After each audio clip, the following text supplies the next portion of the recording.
माना कि मुश्किल है सफ़र, पर सुन ओ मुसाफिर, कहीं अगर तू रुका तो मंजिल आएगी ना फिर। कदम कदम मिलाए जा, गगन गगन झुकाए जा, रख हौसला कर फैसला, तुझे वक्त बदलना है। Hey guys, this is Tanisha. Welcome or welcome back to my channel.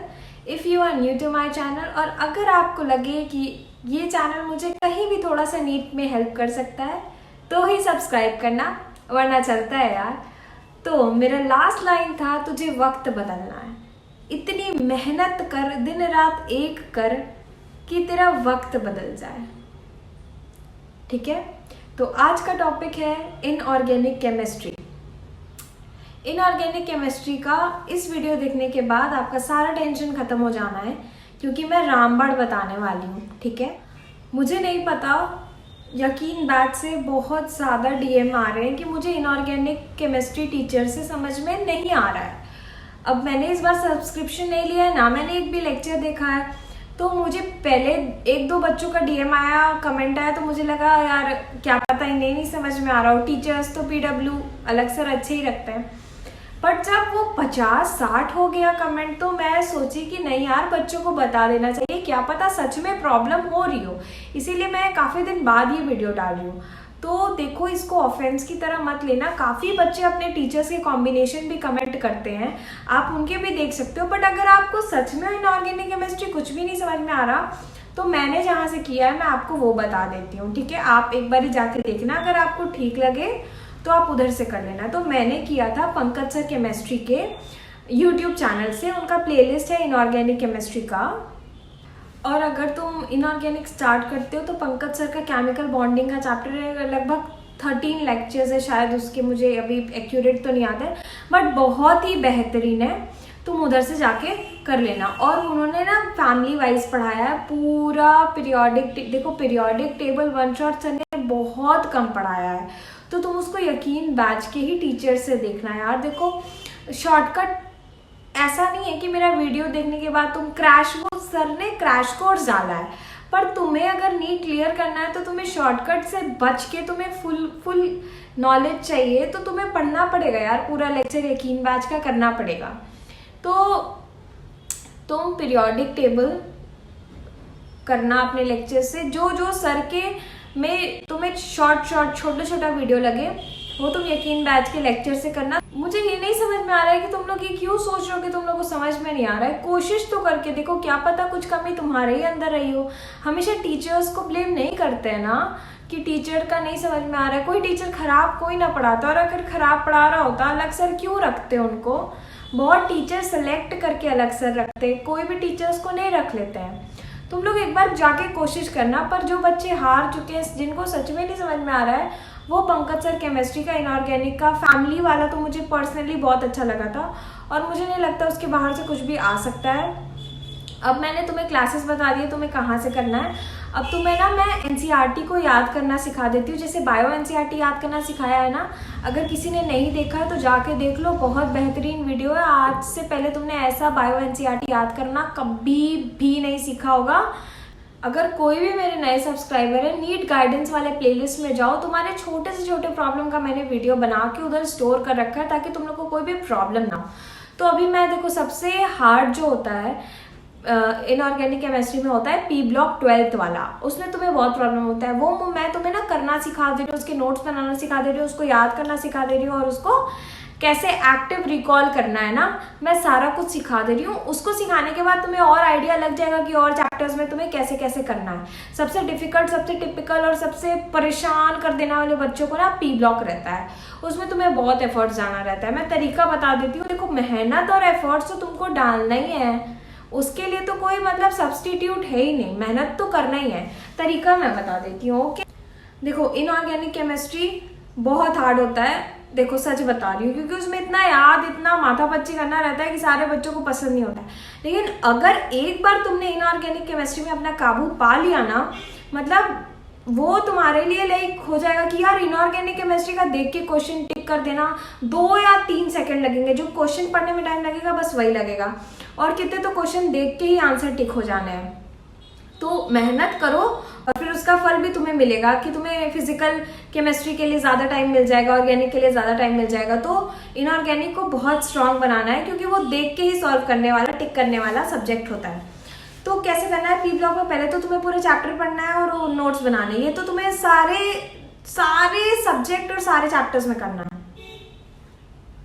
Lecture देखना है, कंप्लीट नोट्स, ये तो बनाने, इसका तो मतलब कोई रिप्लेसमेंट ही नहीं है। उसके आगे क्या करना है आप सुनो, ठीक है। अब ये हो गया, कंप्लीट नोट्स बना लिए। अब तुम जब फर्स्ट टाइम रिवीजन करोगे ना, तो फर्स्ट टाइम रिवीजन करने में क्या होगा, तुम जैसे मैंने रिकॉल वाला टेक्निक बताया, एक पैराग्राफ पढ़ो, आंख बंद करो, रिकॉल करो, उसके एक्सेप्शंस क्या थे, रिकॉल करो, उसमें क्या रिएक्शंस लिखे, रिकॉल करो। फर्स्ट रिवीजन तुमने ये दे लिया, ठीक है। अब रिवीजन वाला भी मैंने वीडियो बनाया है। मैं बोल रही हूँ, मैंने नीट गाइडेंस वाले प्लेलिस्ट में इतना भर दिया है तुम्हारे छोटे से छोटे टॉपिक को कि तुम्हें कभी किसी में कंफ्यूजन नहीं आ सकता ड्यूरिंग योर नीट प्रिपरेशन। अब रिवीजन कैसे करना है मैं बताई, फर्स्ट रिवीजन कब करना है, सेकंड रिवीजन कब करना है, मैंने प्लेलिस्ट में वीडियो डाल रखा है रिवीजन वाला। फर्स्ट टाइम रिवीजन किया तुमने, तो तुमने क्या रिकॉल वाला टेक्निक यूज किया, उससे तुम्हारा थोड़ा स्ट्रांग हुआ इनऑर्गेनिक केमिस्ट्री। जब तुम सेकेंड टाइम रिवीजन करोगे तो तुम A4 साइज पेपर लोगे और उसमें सारे रिएक्शंस लाइन से लिख डालोगे। अच्छा, फॉर एग्जाम्पल देखो, जैसे मैंने पी ब्लॉक खोल रखा है तो उसका मैंने लिखा अमोनिया, अमोनिया का प्रिपरेशन से लिख के तुमने सारा रिएक्शंस 1 by 1 लिख दिया। अब इससे क्या होगा, तुम्हारे पास खुद के नोट्स होंगे। अच्छा, इसका इंपॉर्टेंस जरूर समझना, बुक में लिखी हुई चीज से ज्यादा इफेक्टिव होता है खुद के हाथ से लिखा हुआ नोट्स। अगर तुम बुक में कुछ लिखा हुआ तुमने कभी भी पढ़ा हो और अगर तुम्हें बहुत जल्दी है, जैसे तुम्हें ना एक दिन में 5-6 चैप्टर रिवाइज करना है, कल को तुम्हारा टेस्ट है, अगर तुम बुक में देखोगे ना तुम्हें इतना जल्दी रिकॉल नहीं होगा। लेकिन अगर तुम अपने नोट्स देख लोगे जो तुमने हाथ से लिखा है ना, अगर तुम 2 मिनट भी ऐसे करके देख लिए ना तुम्हें रिकॉल हो जाएगा। ये मैंने फील किया है ये चीज़, तब मैं बता रही हूँ। मैं ना कोई ऐसा पढ़ा हुआ ज्ञान नहीं बांटती, मैं खुद से गिर के जो सीखी हूँ ना वो चीज़ तुम लोग को देती हूँ। तुम लोग मानो ना मानो, खुद गिरोगे फिर तुम्हें समझ में आ जाएगा। ऐसे मैं पहले ही दे रही हूँ, मेरे गिरने से समझ लो या तो खुद के गिरने से फिर बाद में समझ लेना। और अब सुनो ध्यान से, देखो अब रिएक्शन याद करने के तरीके बताती हूँ। जब मैं एक फेलियर थी तो मैं रिएक्शन को याद करती थी पी ब्लॉक के, जैसे कॉपर और नाइट्रिक एसिड वाला याद है तुम लोग को, डाइल्यूट और कॉपर जिंक और डाइल्यूट नाइट्रिक एसिड डालो तो कुछ और नाइट्रोजन का ऑक्साइड बनता था, और कंसनट्रेटेड डालो तो दोनों के केस में अलग अलग।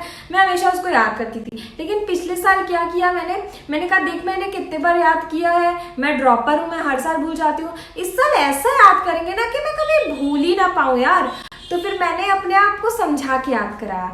अब कैसे याद कराया मैं तुम लोग को भी याद करा देती हूँ। वो देखो 2 मेटल है, कॉपर है और जिंक है, और नाइट्रिक एसिड है जो कि 2 फॉर्म में है, एक तो कंसनट्रेटेड एक तो डाइल्यूट। अगर देखो एकदम कॉमन वाला जो प्रोडक्ट है पहले उसको अलग कर दो, वाटर तो निकलना ही है और कॉपर और जिंक का नाइट्रेट तो निकलना ही है। अब उसमें कोई कंफ्यूजन नहीं है। अपने को कंफ्यूजन होती है नाइट्रोजन के ऑक्साइड से, इसलिए बस इस वजह से ये क्वेश्चन एग्जाम में पूछते हैं और टेस्ट सीरीज में भी बहुत आता है। तो मैंने कैसे याद किया, कॉपर और जिंक में अगर हम कंसनट्रेटेड नाइट्रिक एसिड डाल दिए तो NO2 निकलेगा, उसमें तो कोई प्रॉब्लम ही नहीं है। कंसनट्रेटेड अगर हम डाल देंगे तो क्या निकलेगा, NO2 निकलेगा। लेकिन अगर गलती से मैंने डाइल्यूट डाल दिया, तुम कंसनट्रेटेड किसी को एसिड दे रहे हो तब तक तो वो खुश है, और तुमने डाइल्यूट दे दिया, भाई साहब कॉपर भी गुस्सा आ जाएगा और जिंक भी गुस्सा आ जाएगा, ठीक है। और कॉपर और जिंक बोलेंगे अच्छा पहले तुम कंसनट्रेटेड दे रहे थे तो हम दोनों लोग NO2 निकाल रहे थे, अब तुम डाइल्यूट दोगे तो ना तो कॉपर निकालेगा NO2 ना जिंक निकालेगा। अब तुम ना कुछ इलेक्ट्रोकेमिकल सीरीज से कुछ कनेक्ट करके ऐसे याद करना कि इलेक्ट्रोकेमिकल सीरीज में जिंक ऊपर रहता है हाइड्रोजन और कॉपर नीचे रहता है हाइड्रोजन के, ठीक है। कॉपर एक नंबर का दुष्ट गुस्सैल, जैसे मैं हूं ना एकदम गुस्सैल, चिल्ला देती हूँ बात बात पे, तो मेरे जैसे कॉपर था। तो उसने बोला ठीक है नाइट्रिक एसिड सुनो, कंसनट्रेटेड दे रहे थे तो NO2 निकाल रहे थे, बोला हाँ। डाइल्यूट दे रहे हो, बोला भाई कुछ तो ऑक्साइड निकाल दे, चल NO2 मत निकाल। उसने क्या कहा कॉपर ने, नो, क्या निकाला, NO नाइट्रोजन मोनोऑक्साइड। किसने निकाला, कॉपर में, क्योंकि कॉपर तनीषा दी जैसा एकदम गुस्सैल है, ठीक है। तो उससे बोला यार कुछ तो नाइट्रोजन का ऑक्साइड निकाल दे, उसने साफ मना कर दिया, नो। क्या निकाला, नाइट्रोजन मोनोऑक्साइड। अब जिंक थोड़ा सा दिलदार भाई, अब जिंक के पास गया नाइट्रिक एसिड, बोला मैं डाइल्यूट हूँ कुछ तो ऑक्साइड निकाल दे। जिंक ने बोला देख NO2 तो मैं निकालने से रहा। अब जिंक इलेक्ट्रोकेमिकल सीरीज में ऊपर रहता है तो बोला देख NO2 तो मैं निकालने से रहा क्योंकि वो तो मैं कंसंट्रेटेड के साथ निकलता था, अब तू लेके आया अपना डाइल्यूट एसिड। ठीक, NO2 तो मैं निकालूंगा नहीं और मैं कॉपर के जैसे गुस्सैल तो हूं नहीं कि तुम्हें नो करके मना कर दूं। चल मैं ना तेरे लिए ढूंढता हूँ कुछ। तो उसने क्या निकाल दिया, N2O निकाल दिया। इस तरीके से ये 4 रिएक्शंस तुम्हें ऐसे याद हो जाएंगे कि तुम कभी मतलब शायद भूल नहीं पाओगे, मैं भी भूल नहीं पाई हूँ। ऐसे करके ना मैंने अपने आप को बहुत प्यार से पिक्टोरियल कुछ कहानी बना के सारे रिएक्शंस याद करा दिए थे। और अभी तो मैं ये वीडियो इतना जल्दी डाल रही हूँ, तुम लोग बहुत लकी हो कि ये वीडियो तुम लोग को बहुत पहले मिल गया है, तुम लोग को याद हो जाएगा। लमसम 1 साल तो है ही। और मैं एक बहुत परेशान रहती थी जो जिनन फ्लोराइड्स का जो होता है ना, कंपाउंड्स का जो हाइड्रोलिसिस होता है, ZeF2 में वाटर डाले तो क्या होगा, ZeF4 में वाटर डाले, ZeF6 में यार 1 मोल वाटर डाले, 2 मोल वाटर डाले, 3 मोल, मेरे याद ही नहीं होता था कभी। तो उसको मैंने कैसे याद करा था अपने लिए, मैं तुम्हें याद करा देती हूँ। देखो ZeF2 में अगर तुमने वाटर डाला तो तुम्हारे बनेगा Ze plus O2 plus HF। ठीक है, अगर तुमने ZeF6 में 1 मोल ऑफ वाटर डाला तो 1 ऑक्सीजन 2 फ्लोरीन को रिप्लेस करके क्या बनाएगा, ZeOF4। 2 मोल वाटर डाला तो ZeO2F2। 3 मोल वाटर डाला तो ZeO3 प्लस HF तो बनेगा ही। अब देखो वो दूसरा प्रोडक्ट बना रहा, ये दूसरा प्रोडक्ट बना रहा, ZeF2 वाटर के साथ ZeO2 और HF बना, और ZeF6 वाला अलग बना रहा। वो मतलब Ze में अपने ही कंपाउंड में ZeF6 की कंपाउंड में एक O को 2 फ्लोरीन से रिप्लेस करके वो अपना कंपाउंड बना रहा है। ठीक है, अब ZeF4 वो सोच रहा मैं क्या कंपाउंड बनाऊं, ये अलग बना रहा है वो अलग बना रहा है। तो ZeF4 में जब पानी डाला गया तो जो होते हैं ना दुष्ट लोग होते हैं ना, जो इधर का भी हाँ आप सही हो, उधर का हाँ आप सही हो, तो उसने दोनों को मिक्स करके प्रोडक्ट क्या बनाया, Ze बनाया, O2 बनाया, HF बनाया। किसकी तरह ये प्रोडक्ट है, ZeF2 की तरह प्रोडक्ट है जब उसको वाटर में डालेंगे तो। और ZeO3 भी बना दिया, वो किसकी तरह प्रोडक्ट है, ZeF6 का जब 3 मोल वाटर से रिएक्ट करते हैं ना, वो उसकी तरह है। तो इसने जो ZeF4 जो बीच में आ गया ना, इसने दोनों की तरह प्रोडक्ट बना दिया। तो ये मेरे रिएक्शन याद हो गई थी ऐसे। ठीक है, मैंने तुम्हें रिएक्शन को याद करने का तरीका भी बता दिया, नोट्स बनाने का तरीका भी बता दिया, और रिएक्शंस को लिखने का भी तरीका बता दिया A4 साइज में अलग से। और DNF ब्लॉक भाई साहब मेरे सबसे वर्स्ट है, वर्स्ट। मैं उसको कम से कम बहुत बार पढ़ के गई थी। यार तुम्हें कभी ये नहीं सोचना कि सामने वाला बोल दिया इसको 20 बार पढ़ना है तो 20 बार पढ़ना है, उसको 30 बार पढ़ना है तो 30 बार पढ़ना है, ऐसा नहीं होता। तुम्हें उस चैप्टर को तब तक पढ़ना है जब तक तुम पूरा कॉन्फिडेंट ना हो जाओ कि यार इस चैप्टर से अगर मुझे कोई भी क्वेश्चन आएगा तो मैं नहीं छोड़ूंगा, चाहे उसको तुमको उस चैप्टर को 50 बार ही क्यों ना पढ़ना पड़े। अच्छा, सब इंसान का अलग अलग होता है, तुम नंबर से कंपेयर मत करना। अच्छा, कोई चैप्टर होता है जो तुम उसको 2 बार पढ़ो और तुम्हें कॉन्फिडेंस आ जाए, और कोई इंसान को वही चैप्टर 10 बार पढ़ना पड़े तो कॉन्फिडेंस आ जाए। तो इसीलिए बोलती हूँ ना, नंबर ऑफ आर, कितना बार पढ़ना है, ये जो टॉपर्स बताते हैं वो मिसगाइड करते हैं। देखो जब मैं बोलती हूँ मिसगाइड, तो मिसगाइड का कितने लोग मतलब ही नहीं समझ पाते। उनको लगता है मिसगाइड का मतलब क्या होता है कि कोई इंसान किसी कोचिंग का प्रमोशन कर रहा है उसको मिसगाइड नहीं कहते। मिसगाइड उसको कहते हैं कि तुमने जो किया तुम वो बता रहे हो, तुम वो नहीं बता रहे हो जो मतलब कॉमन हो बच्चों में, या तुम बच्चों की बातें नहीं समझ पा रहे हो, तुम सिर्फ यही बताते जा रहे हो कि तुमने क्या किया। देखो मेरे कोचिंग के जो टॉपर थे उन्होंने कहा कि मैंने P ब्लॉक 30 बार ही पढ़ा, और NCERT भी 2 डिजिट या 3 डिजिट में पढ़ा था 20-30 बार। अब मैं लग गई 30 बार पढ़ने के बारे में। उन्होंने ये बात बोलना चाहिए ना कि देखो तुम्हें उतने बार पढ़ना है जब तक तुम्हें कॉन्फिडेंस ना आ जाए, और कभी नंबर फिक्स मत करना किसी चैप्टर का। इस वर्ड जो मैंने बोला है उसको कहते हैं सही गाइडेंस, और जो उनने बोला था वो है गलत गाइडेंस। तुम नंबर नहीं डिसाइड कर सकते, एवरीवन इज यूनिक। क्या पता जिस चैप्टर में मेरे कॉन्फिडेंस ज्यादा हो तुम्हें ना हो, तो तुम्हें अपने अकॉर्डिंग चलना है, किसी का नहीं सुनना। DNF ब्लॉक में KMNO4 और K2Cr2O7 का तुम्हें रिएक्शंस लिखना है बकायदे, उसको याद करना है, नोट्स बनाना है। ठीक है, सब कुछ तो तुम्हें इनऑर्गेनिक में मैंने बता दिया, कहाँ से पढ़ा मैंने वो भी बता दिया। और एक बात याद रखना, पीरियोडिक टेबल पूरा याद करना है, 118 कुछ है ना। और उसको ऐसे देखो, कितने लोग निमोनिक से याद करते हैं, मैंने भी निमोनिक से ही याद किया था, पर तुम्हें सब एलिमेंट का एक बारी नाम और एटॉमिक नंबर और तुम्हें सिंबल्स याद होने चाहिए। सारा कुछ तुम आंख बंद करो तो तुम्हें पीरियोडिक टेबल याद होना चाहिए यार। एक बारी याद करने के बाद उसको रोज एक नज़र भी ताक लोगे 2 सेकंड के लिए भी, या 2 मिनट, 2 सेकंड तो बहुत ही कम हो गया, 2 मिनट के लिए भी ताक लोगे तो वो रिकॉल हो जाएगा।